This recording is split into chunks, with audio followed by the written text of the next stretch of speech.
সবাইকে জানাই বাংলাদেশ ইউএস লাইফস্টাইলের নতুন আরেকটি ব্লগে ওয়েলকাম। অনেক দিন পর তোমাদের কাছে নতুন একটা ভিডিও নিয়ে চলে আসলাম। ওয়েদার পুরো চেঞ্জ হয়ে গেছে। তোমাদের সাথে কিছুদিন আগে আমি ফল কালার শেয়ার করেছিলাম। এখন আমাদের এখানে চলছে উইন্টার। তো উইন্টারে সাধারণত স্নো পড়ে থাকে। আমরা যে এরিয়াতে থাকি, আমরা থাকি মিলওয়াকিতে।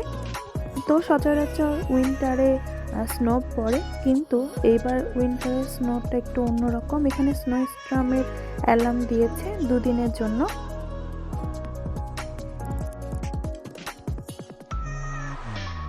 এটা আমাদের বাসার সামনের রাস্তা।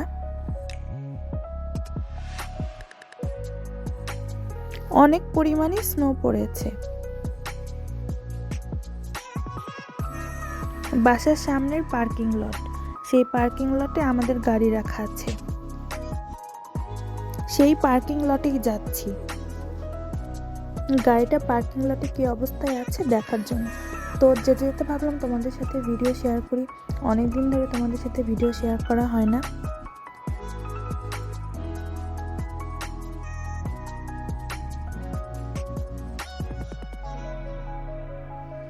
এটা পার্কিং লটের মাঝে, ওই তো গাড়িটা আমাদের দেখা যাচ্ছে। গাড়িতে পুরো স্নো জমেছে। তো স্নোটা আসলে তাড়াতাড়ি পরিষ্কার করাই বেটার। যতক্ষণ গাড়িতে থাকবে তত বরফ হয়ে যাবে, আর তখন শক্ত হয়ে যেয়ে গাড়ি থেকে আর উঠতে যাবে না। তো ভাবলাম যে তাহলে স্নোটা একটু ক্লিন করে তারপর যাই। তা আমার হাজব্যান্ড এখানে স্নো ক্লিন করছে। বিদেশ বাড়িতে আসলে সব কাজ নিজেদেরকেই করতে হয়।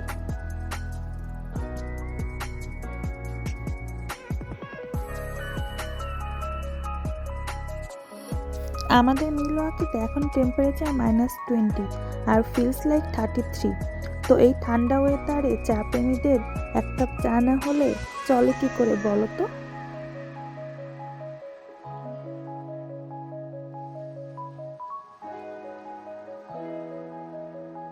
এখন রাত হয়ে গেছে।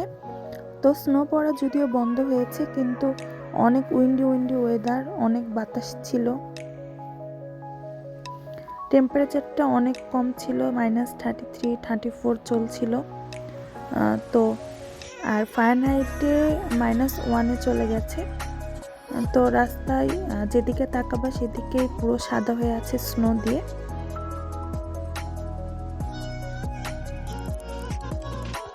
মেন রোডগুলো দেখা যাচ্ছে না স্নোর জন্য। এটা আমাদের বাসার গেটের সামনে।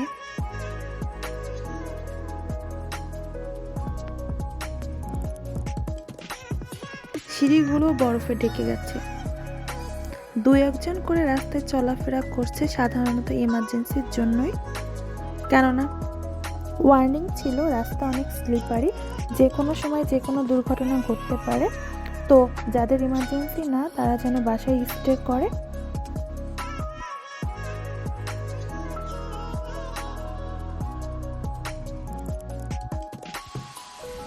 তোমাদের সাথে একটা ছবি শেয়ার করলাম।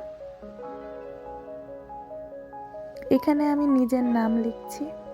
তো নাম লিখতে লিখতে আজকে তোমাদের কাছ থেকে বিদায় নিচ্ছি। থ্যাংক ইউ এতক্ষণ সাথে থাকার জন্য।